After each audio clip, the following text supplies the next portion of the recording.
Hello, BookTube. It's a beautiful sunny Sunday here in Boston, and it's the kind of afternoon where ordinarily I would look forward to nothing more than just making videos all afternoon, just to amuse your evenings, just to keep me on your radar. Unfortunately, I don't know how many videos I'm going to be able to make today or for a little while. I have a huge writing project that needs to take a lot of my attention. But I thought a couple of videos I could do, at least. And, I can't ignore Garb August, one of the greatest BookTube events of all time. I can't ignore Garb August. But I also thought we'd do Psalm Sunday, which, for those of you new to this channel, and I don't think there are any of you who are, but if you come across this in the future, this is where we look at one of the Psalms from the Book of Psalms, and then look at a few different translations and talk about it a little, knock it around a little. So we're gonna go to the King James Bible. I've got this in the Norton Critical Edition. And I thought we'd do today Psalm 97. So let's see how the King James Bible puts Psalm 97 here. The Lord reigneth, let the earth rejoice. Let the multitude of isles be glad thereof. Clouds and darkness are round about him. Righteousness and judgment are the habitation of his throne. A fire goeth before him, and burneth up his enemies round about. His lightnings enlightened the world. The earth saw and trembled. The hills melted like wax at the presence of the Lord, at the presence of the Lord of the whole earth. The heavens declare his righteousness, and all the people see his glory. Confounded be all they that serve graven images, that boast themselves of idols. Worship him, all ye gods. Zion heard and was glad, and the daughters of Judah rejoiced, because of thy judgments, O Lord.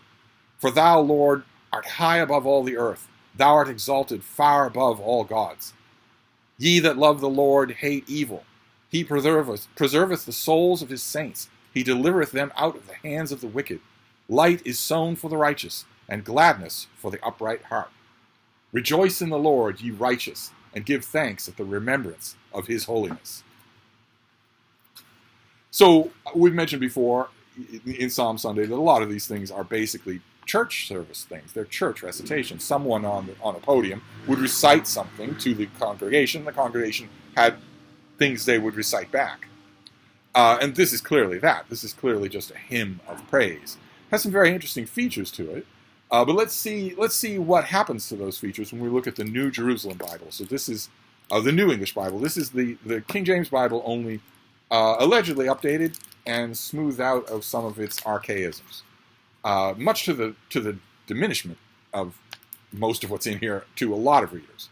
A lot of readers love the sonorous resonance of the King James, and that is what the editors and the translators in this version are specifically looking to eliminate, thinking that it's archaic.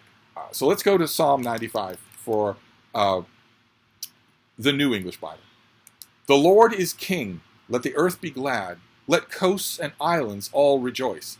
Cloud and mist enfold him, righteousness and justice are the foundation of his throne. Notice some changes there right away. Coasts, not just islands, I know islands have coasts, and also clouds and mists enfold him. But what about darkness? Fire goes before him and burns up his enemies all around. The world is lit up beneath his lightning flash. The earth sees it and writhes in pain. The mountains melt like wax as the Lord approaches, the Lord of all the earth. The heavens proclaim his righteousness, and all peoples see his glory.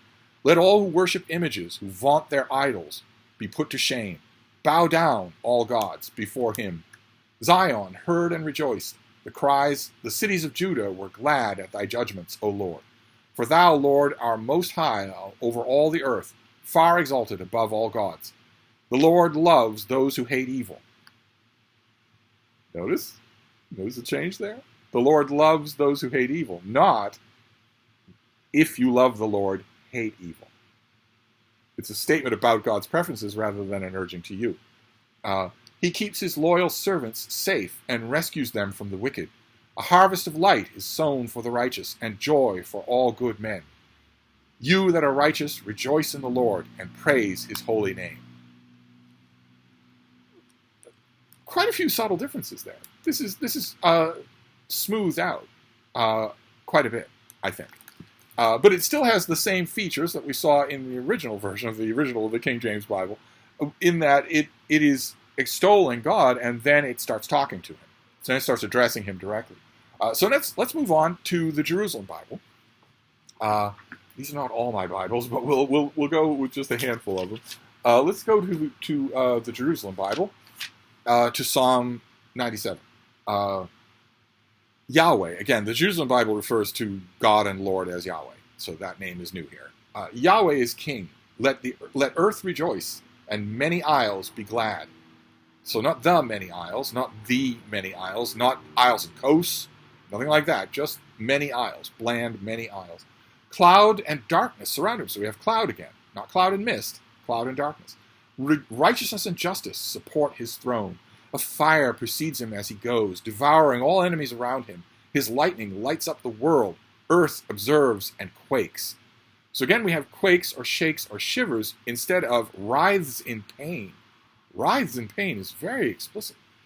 The mountains melt like wax at the coming of the master of the world. The heavens proclaim his righteousness. All nations see his glory. Shame on those who worship images, who take pride in their idols. Bow down as he passes, all you gods. He's suddenly passing? He's moving? Zion hears and rejoices. The daughters of Judah exult at the rulings you utter, Yahweh. For you are Yahweh, most high over the world, far transcending all other gods. Yahweh loves those who repudiate evil. He guards the souls of the devout, rescuing them from the clutches of the wicked. Light dawns for the virtuous, and joy for upright hearts. Rejoice in Yahweh, you virtuous. Remember his holiness and praise him. Kind of a nice, very evocative momentum to that. I don't know if you heard it. Maybe you of course have preferences of your own, but that had a kind of a lean sinuosity that I like very much. Very, very, very much direct, more direct than the other two. And then we're going to move on, a little bit of an oddity here. Some of you have pointed out that this is an odd choice among the Bibles. Maybe we'll switch it up next time. But this is Ronald Knox, the classicist and churchman Ronald Knox, did a translation of the whole Bible. And we're doing his prose version of the Psalms. Maybe that's a little bit of an awkward thing. But we'll do it this time, and maybe we'll switch this up with another thing. I thought it would be important to include a Bible translation that is just one person, as opposed to a committee. I thought that might be important to do. Maybe I'm thinking it's more important than it is. Or we could just add another one, include this one, and add yet another Bible.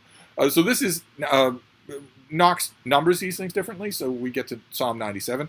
As I mentioned many times before, this is part of the fun of an exercise like this, if you ever do it with your friends, is, okay, well, why does he number them differently? Which will lead you into textual criticism, will lead you into textual provenance. Why is he doing this?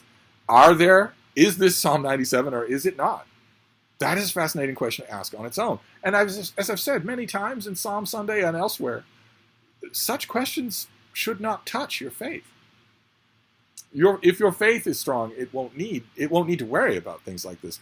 The humanists of the Italian Renaissance were devout Christians all, and they all said the same thing. We shouldn't be worried about attacking textual errors in the text that we have received, in the text that we're using.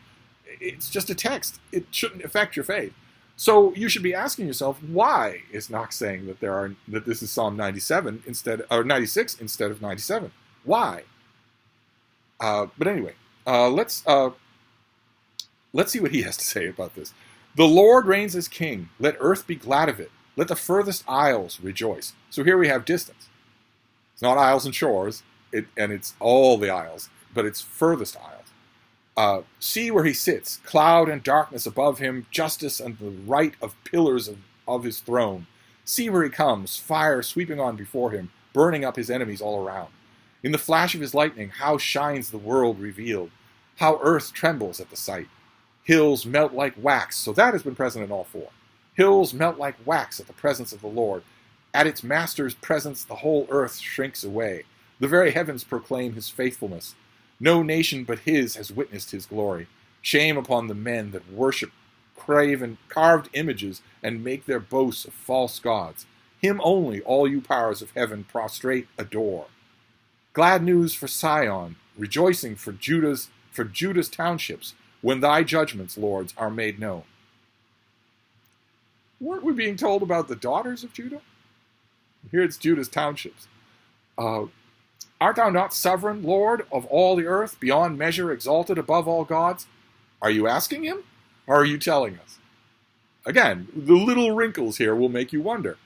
How are these things actually phrased in the original? And what do you like best? Which version do you like best? Lovers of the Lord hate the evil things. Souls that are true to him he guards ever, rescues them from the hands of the wrongdoer. So here, the lovers of the Lord are again being abjured directly. If you love the Lord, hate evil things. So that's been varying. That's gone back. One pair has said, lovers of the Lord hate evil things. And the other pair has said, lovers of the Lord, comma, in other words, addressing them directly, and then commanding them, hate evil things. So which is it? Where is that comma in the original, or the metrical equivalent of that comma? Dawn of hope for the innocent, dawn of gladness for honest hearts. Rejoice and triumph, just souls, in the Lord, and his holy name published everywhere, the renown. Okay, so that's not particularly good. It's not just my mangled reading. That's also not particularly good. It's nowhere near as evocative as the others. So maybe we'll boot Ronald Knox next time. But you notice some of the elements that are in common to all of them. I don't know. I have a soft spot for the King James, of course, but I think for the power of this, I would give it to the Jerusalem Bible this time around. But you'll notice some things that are in common here. Of course, when you're reading this in a faith lens, you're going to encounter some problems. Metrically, as poetry, as feats of translation, there'll be lots of interesting features. There are lots of interesting features here. Is darkness part of the original or not? When islands are brought up in the original, how are they brought up? Are we talking about all the isles, the nearest isles, isles and coastlands? What is the actual wording in the original? All of those things are fascinating to study. And also, the things that I'm calling problems for the faithful are also fascinating to study if your faith is strong. Then you won't need to worry about it. You'll just need to think about it. But there are two elements that would come up in that regard. One is fairly obvious. It crops up in all four of these things. So actually, both of them crop up in all four. But in some, it gets greater emphasis than others. One of the questions, let's say, for the faithful that they will have to ask here is... all four translations of this make explicit mention of the fact that God is the best of all gods. Other gods are mentioned. They are not called fantasies. They are not called devils, or the devil, or the works of the devil, or illusions. This is a polytheistic hymn of praise. This is a hymn of praise that was written and conceived in a polytheistic world in which there was nothing seen wrong with polytheism. That there are many gods, and Yahweh is the best of them all. You are foolish if you make idols to some other god, because our God is the best God. As a historical insight into when this thing was originally composed, I think that's fascinating. Absolutely fascinating. Of course, it's true. Christianity was born in a polytheistic world. Christianity was the faith lineaments, the mythological sinews and underpinnings of the Old Testament are explicitly polytheistic. God is the ruler of a court of divine beings. Not divine servants, not whatever angels are. I have no idea. I've never really understood how Christians make sense of this sort of thing anyway. Of course, they have a teeming polytheism. Of course, they have many thousands of gods, but they use vocabulary terms to dice it up. Saints and angels are somehow different than gods. But here it's explicit. Here the psalm is simply saying God is the best of all gods. The psalm is not saying he's the only God. So that's interesting. If you are among the faithful and you're encountering this in translation after translation, that's interesting. You're going to want to think about what that means. And another element that comes through 4 times in 4 different translations here is, I of course, as a so-called hard atheist, I don't mean the light of heaven to be shining over here. As a hard atheist, I would say that, of course, there aren't any gods. So it's of only historical interest that these psalms are talking about multiple gods, in reference to the one and only God that the Judeo-Christian tradition has grown into saying is alone, and there never were any other gods. Obviously, that wasn't true. Obviously, the writers of this psalm didn't think that. I would say that's because it's a historically interesting detail because there aren't any gods, and there never have been. It's not a question of, did God eliminate the competition, Chicago mob style, or are we going to do the typical Christian apologetic here is to say that those gods are the images that are being mentioned. The graven images here are the other gods, but that those are not graven images of beings that actually existed. There's only ever been the one God. That's the typical apologetic for this. I of course would say, no, it's that there haven't been any of them. But at least there's an apologetic for that. But for the other item that I want to mention here that crops up in all four of these is it's much harder. All four of these psalms, of these translations, explicitly say that God will protect his faithful from harm. That is obviously not true. It's not a question of, as an atheist, I could say it's obviously not true that there are gods. I can't literally prove that. You can't prove a negative. But the other one is easy to do. When I read that line, I can picture, in some gallery of the dead, Dietrich Bonhoeffer raising his hand and saying, that's not actually true. Thomas More would be raising his hand saying, well, I'm a saint to 5 billion people on earth, and my faith did not save me from harm. And again, for every occasion there is an apologetic. The apologetic here will be that that's not meant literally. That the faithful God will protect the faithful from harm because he will not allow them to die in sin. So we're talking about their soul. I think it's pretty obvious from the four translations that we're reading today that this psalm is talking about their material being. This is talking about a God who melts mountains like wax. This is talking about a God who lights up the whole world with lightning bolts. A very Zeus, a very Jovian image. I don't think there's much going on here that has anything to do with metaphorical readings. And in a non-metaphorical reading, that statement in this psalm is obviously wrong. Christian faithful fall prey to the clutches of evildoers all the time, just like everybody else. It happens all the time. There is definitely not a sanctified protection for the faithful. That this psalm actually not just promises, it declares that it is already true. So I guess part of my point would be that whoever wrote this psalm, all the people who were in temple reciting this psalm, all knew that it was not true. They knew that sentiment was not literally true. So there must have been some metaphorical apologetics going on even 2,000 years ago. I think those sorts of things are fascinating. I think it's fascinating. I have loved talking to, for instance, believing Jews and believing Christians about how they make sense of stuff like this. This is your inspired holy book. So it's sort of an obligation on your part to make sense of this stuff. You can't just recite it because it sounds good. You've got to make sense of the fact that it's talking about other gods as though they were real and promising that the truly faithful will be protected from harm in this world. I love that sort of thing. I think it's absolutely fascinating, especially when it is matched with such loveliness. Even in Knox's mangling of this thing, it is just a lovely little hymn of affirmation. Just absolutely lovely in all of these things. So that's your Psalm Sunday for today. It's Psalm 95.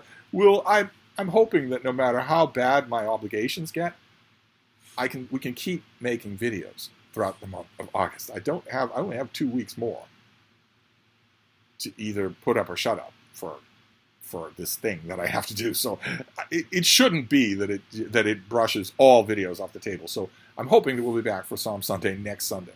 And so hopefully I will see you there in your accustomed pew. Thank you.